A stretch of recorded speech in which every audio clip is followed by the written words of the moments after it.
You've not seen nothing like the mighty Tonka. And here it is. This is the mighty Tonka Ready Mix. I want to get inside this package, but first I'm going to show you the outside. It is about, I'm going to say about 21 inches across. As you see it right there, it is close to over a foot, about 14 inches up and down. This is a beautiful piece, and I really, really want to get into it. So the first thing I have to do is show you all the way around it. Let's get into it here. We're going to spin it around so you can see this box. It is in absolutely beautiful condition. A few little dings and scratches right here and there, but it is sealed, at least on this end. I want to see the other end.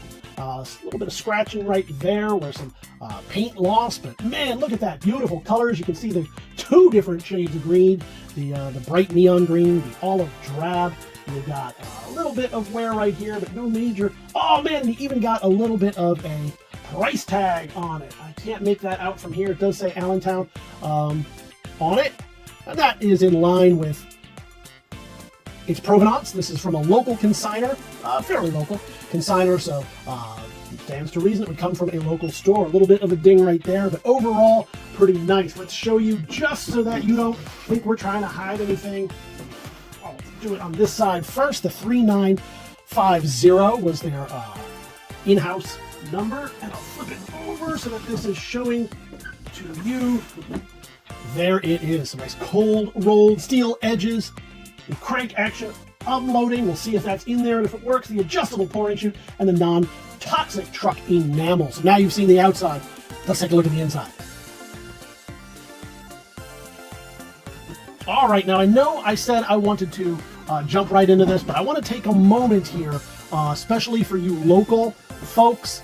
This is a little bit of history right here. This is, I want to point out, this is from Lay's out in Hamilton Street in Allentown. The old department store is where this would have come from back in the day. That makes sense. They were around for over 100 years, finally went bust in 1996. So that's where this would have been.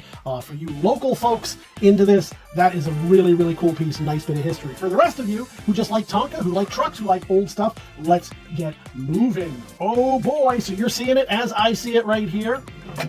We're going to get to do two things. We're going to get to see the truck, and I like to show the inside of the box, because these old ones right here, sometimes they've been sitting around in grandma's attic, grandpa's basement, getting moldy, getting mildewy. A raccoon decides to take up shop and live in there. So we like to show you the inside, so we're not seeing that. We're seeing a little bit of wear.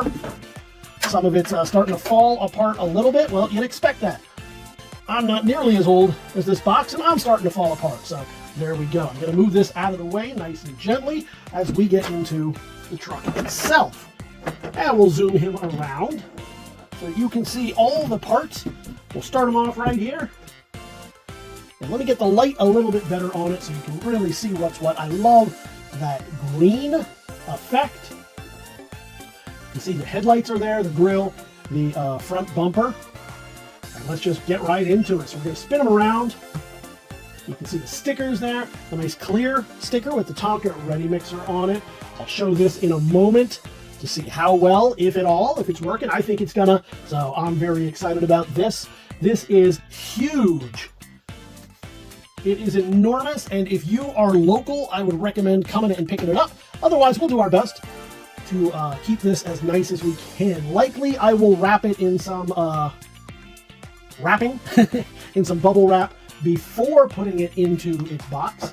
We'll show you the size here at about 17 inches that away. And of course, we'll wait for it to come around.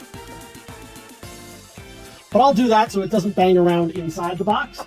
And wow, almost a full 14 inches or so to the top of that mixer. So that's what we'll do. We'll wrap it a little bit just to keep it pretty safe inside the box so it's not destroying the box, and then we will put the box in another box to keep that safe as well. Because of course we want to honor the fact that it has remained safe in that box all these years. And I know some of you collect that type of thing. It makes it more valuable, more interesting, I understand, but for many of you, it's just the figure inside, and that's what we're going to check out right now. So here we go. You can see both rubber extensions, as well as this rubber piece. We'll get a tight shot there, if we can, of the steering wheel. No little chair in there, it doesn't look like. A lot of times they will mold a a driver's seat. Doesn't look to be the case here. I'm going to show you the back where this does extend so that you can pour out whatever you're pouring out. And it does change if I've got a sidewalk over here, if I've got a gravel pit over here. It's still working great. If I really want to, I can tighten this nut and steer it that way. But I don't think the kids are going to do that. They just want to go nuts with this. I'm going to change this back up so it doesn't get in the way as we show you this. So, one loads, one unloads. You know what? I should pull it. Yeah. Otherwise, it's going to lock against this. In fact, it says in no uncertain terms, pull to unload. I'm sorry, pull to turn, and yet I missed that entirely. So we'll do this right here. You can see a little bit of what was probably a sticker on there. Seems to be moving. And as you do that, if you were to put a slurry in there, or just about anything, you'll see, because it's got that Archimedes screw in there. And can I get a little bit more light on it? Yeah, I can get some, not a lot. Maybe if I bend it forward a little bit, you can see it. No, that makes it significantly worse. But you can see this little Archimedes screw in here, that as you do that, if you're familiar with the physics of such a thing at all, it either pours it out, or I can pour some stuff in. Now you can see young Johnny back in the day did, in fact, do just that. He put some stuff, it left a little bit of a stain or a residue. And if I can move this light, there we go. Let's do it this way. It's tougher with these bigger pieces like this, but you can see a little bit of dirt or dust that doesn't want to tap out. So obviously somebody loved this piece back in the day, the same way that you are going to now in this day. And I'm going to turn them over a little bit. I want to show you this. This is one of my favorite parts of these trucks. If you look at that independent suspension. So as Johnny is playing with it over the rocks and the valleys and the hills, this one hits a rock, it goes right over it. This one keeps it steady. This one hits a rock, this one keeps it steady, and so forth. I'm going to spin the tires for you so you can see that they are, in fact, plastic and in good shape. No major, if any, I don't see any cracks. Maybe you do. I don't see any. I'm looking. If you do, please let me know. I don't see anything. No cracks, no holes, no brittleness in the plastic tires. You see that the axles are mostly free from rust. I'm feeling a little bit of roughness, but I don't see anything. No bends in the axles. This one has the double axle in that the independent suspension was on a separate. I'm not seeing any. A lot of times these get scraped on the bottom from Johnny taking it out to the playground or wherever he goes and just banging it up against those rocks. I'm not seeing any scraping, much less rust on the bottom, so all around pretty good. I'll give you a top shot here. Again, we saw that this spins. We didn't see any cracks, bruising, anything like that on it. A little bit of wear right here. Let's check that out.